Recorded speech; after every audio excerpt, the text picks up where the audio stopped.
alim, nabi, rasul, kenapa mereka minta hidayah? Kalau yang jahil sudah, yang baru separuh ilmu sudah, yang sudah berilmu tidak beramal sudah, yang meyakini yang batil sudah. Sekarang kita tanya, kenapa Nabi tetap minta hidayah?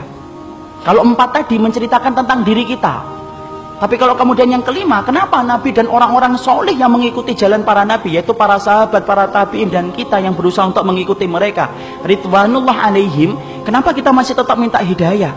Karena belum tentu apa yang antum dapatkan kalau sudah benar itu menjamin antum itu meninggal dalam keadaan itu. Kita apa pernah menjamin bahwasanya kita akan mati husnul khatimah dalam keadaan iman? Siapa yang menggaransi iman kita? Tidak ada.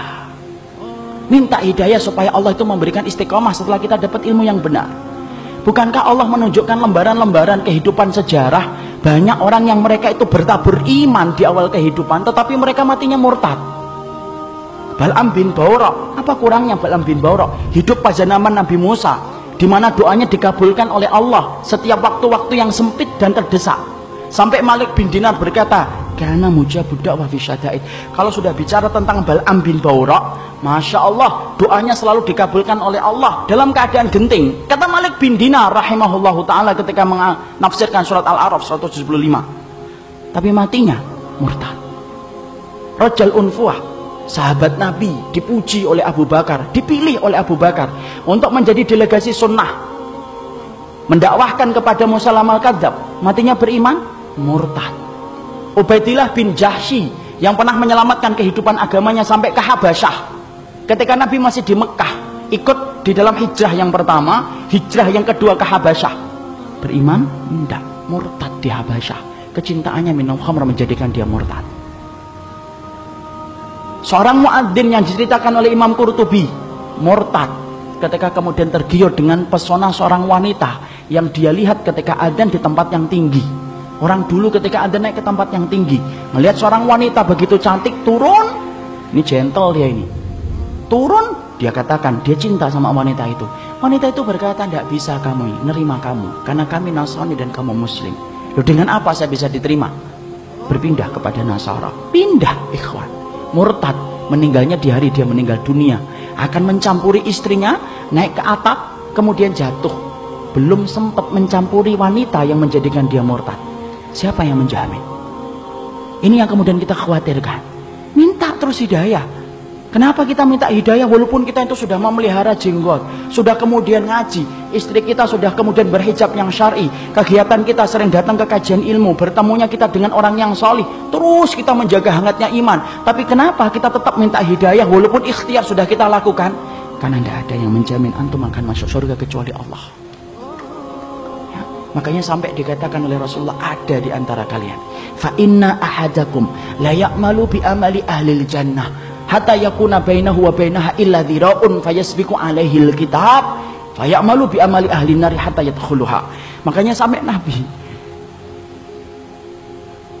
beliau bersabda, ada di antara kalian yang melakukan amalan surga sampai antara dia dengan surga tinggal sejengkal, tinggal sejengkal ikhwan. Satu amalan tak langsung masuk surga itu harusnya, tapi ternyata catatan takdir mendahului apa yang dia lakukan. Lalu kemudian di akhir kehidupannya melakukan amalan penduduk neraka hatta yadkhuluha, sampai dia masuk ke neraka itu. Ada pula yang sebaliknya, fa inna ahadakum la ya'malu bi amali ahlin nar hatta yakuna bainahu wa bainaha illa dira'un fayasbiqu alaihi alkitab fayamalu bi amali ahlil jannah hatta yadkhuluha. Nabi kemudian berkata sebaliknya, ada pula di antara kalian yang melakukan amalan penduduk neraka, terus sampai antara dia dengan neraka tinggal sejengkal tak, kata Nabi. Tetapi catatan takdir mendahului apa yang dia lakukan. Dia melakukan amalan penduduk surga sebelum meninggal dunia, lalu kemudian Allah masukkan ia ke dalam surga. Antum tahu Usairim bin Abdul Ashhal? Usairim bin Abdul Ashhal, seseorang sahabat yang dikatakan oleh Nabi sebagai penduduk surga, tapi keningnya tidak pernah dipakai untuk bersujud kepada Rabbnya. Karena apa? Masuk Islamnya belum ada 24 jam. Ketika dia masuk Islam mengucapkan syahadat, dia bertanya, sholat? Belum waktunya sholat. Apa yang saya lakukan? Ayo berjuang bersama Rasulullah.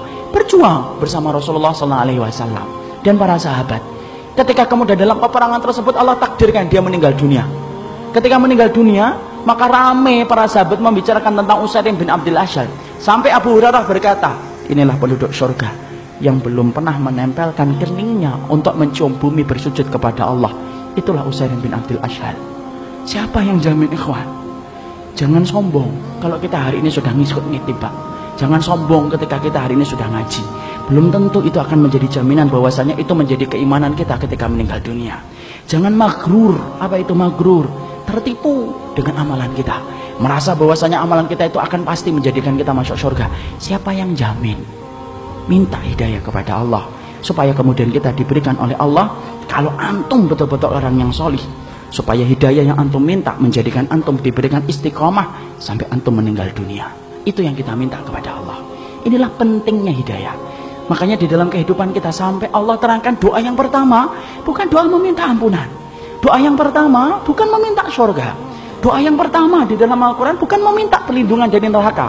Tapi doa yang pertama, ikhwan, antum sebagai hambanya Allah diajarin oleh Allah. Kita diajarin oleh Allah minta hidayah.